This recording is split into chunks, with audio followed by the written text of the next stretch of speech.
আমার জন্ম হচ্ছে বাংলাদেশের মাদারীপুর জেলার কালকিনি থানার কয়ারিয়া গ্রামে, এবং আমি যে গ্রামে বড় হয়েছি সেখানে ইলেকট্রিসিটি ছিল না, রেডিও টেলিভিশন কিছুই ছিল না। এবং ছোটবেলায় আমার সবচেয়ে বড় স্বপ্ন ছিল যে আমি কখনো ঢাকায় যেতে চাই। তো আমাদের বাড়ির পাশ দিয়ে লঞ্চ যেত নদী দিয়ে ঢাকায়। তো সেই ঢাকায় তো যাওয়ার কোনো সুযোগ বা সম্ভাবনা ছিল না। তো তখন আমি কাদা দিয়ে গোসল করতে গেলে এই লঞ্চের গায়ে আমার নাম লিখে দিতাম, কারণ আমার নামটা তখন ওই লঞ্চের গায়ে করে ভেসে ভেসে সদরঘাটে আসবে, এবং পরদিন যখন আবার সেই লঞ্চটা আমার গ্রামে ফিরতো আমি সেই নামটা হাত দিয়ে ছুঁয়ে দেখতাম, আমি না হলেও আমার নামটা ঢাকা শহর ঘুরে এসেছে।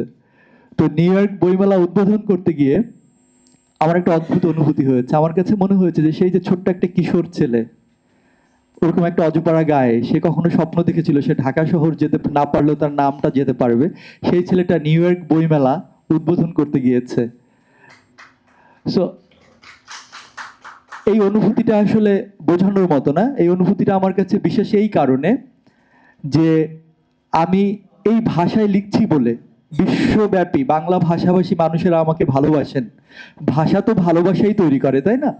সো সেই ভাষায় লিখছি বলে বিশ্বব্যাপী বাংলা ভাষাভাষী মানুষেরা আমাকে বিভিন্ন জায়গায় আমন্ত্রণ জানিয়েছেন। সেই বিভিন্ন জায়গার মধ্যে নিউ ইয়র্ক বইমেলা ছিল আমার জীবনের সবচেয়ে সুন্দরতম স্মৃতির একটি। কেন? সেটি আমি 2 মিনিটের মধ্যে বলে শেষ করব, অনেকেই বলবেন কথা। আমি ওখানে যাওয়ার পর আমার কাছে মনে হয়েছে কি এক টুকরো বাংলাদেশ আমি ওখানে দেখতে পেয়েছি। যারা দেশের বাইরে থাকেন তারা না অদ্ভুত অদ্ভুতভাবে দেশকে ধারণ করেন। তারা চান যে একদিন একটু পাঞ্জাবি পরে বের হতে, মেয়েরা চায় একটু শাড়ি পরে ঘর থেকে বের হতে। এই কারণে তারা উপলক্ষ খোঁজে, কোন উপলক্ষে তারা পাঞ্জাবি পরতে পারবে, শাড়ি পরতে পারবে। নিউ ইয়র্ক বইমেলায় আমি যখন গিয়েছি আমি দেখছি সকলেই প্রচণ্ড ঠান্ডা, সকলেই শাড়ি পরে এসেছেন, ছেলেরা পাঞ্জাবি পরে এসেছে। তখন আমার কাছে মনে হয়েছে যে এই যে তাদের ভেতরে একটা অনুভূতি যে আমাদের দেশকে ধারণ করা বা সংস্কৃতিটাকে ধারণ করা বা মিস করা, সেটা আসলে এই বইমেলার মধ্যে দিয়েও প্রতিফলিত হয়েছে। শুধু তাই না, আমেরিকার বিভিন্ন স্টেট থেকে, ইভেন ইংল্যান্ড থেকে, কানাডা থেকে, অস্ট্রেলিয়া থেকে লেখকরা এসেছেন এই বইমেলায় অংশ নিতে। এই বইমেলার স্টেজে আমি যখন উঠি তখন দেখি সেখানে আছেন হচ্ছে ডক্টর অধ্যাপক রেহমান সুবহান, আছেন গায়ত্রী চক্রবর্তী স্পিভাক, যার লেখা আমি হচ্ছে মাস্টার্সে আমরা ইউনিভার্সিটিতে পড়েছিলাম, ছিলেন ডক্টর রওনক জাহান, মুক্তিযোদ্ধা সিতারা বেগম, তারপরে মার্কিন মুক্তিযোদ্ধা একজন ছিলেন, ওর নাম ছিলেন ফিলিপস টেইলর, না হ্যাঁ ফিলিপস টেইলর, উনি ছিলেন ওই অনুষ্ঠানে। সো এত এত গুণীজনরা ওইখানে ছিলেন, যেটা আমার কাছে মনে হয়েছে যে দেশের বাইরে বাংলা ভাষাকে এবং সংস্কৃতিকে কেন্দ্র করে একটা আয়োজনে এত এত গুণীজনরা এবং একই সঙ্গে পাঠকদের একটা বিশাল সমাবেশ হয়েছিল। আপনারা নিশ্চয়ই এই সময় বই পড়া নিয়ে এক ধরনের শঙ্কায় ভোগেন যে সোশ্যাল মিডিয়ার এত সর্বপ্লাবী বিস্তারের কারণে, ডিজিটালাইজেশনের কারণে বই পড়ার প্রতি মানুষের আগ্রহ কমে যাচ্ছে কিনা। সেটি যদি বাংলাদেশে থেকে আমরা এই শঙ্কাটাই ভুগি, তাহলে দেশের বাইরে যে প্রবাসী বাঙালিরা আছে তাদের চারপাশে তো বাংলা ভাষা কিংবা সংস্কৃতি চর্চার অপশন খুবই কম।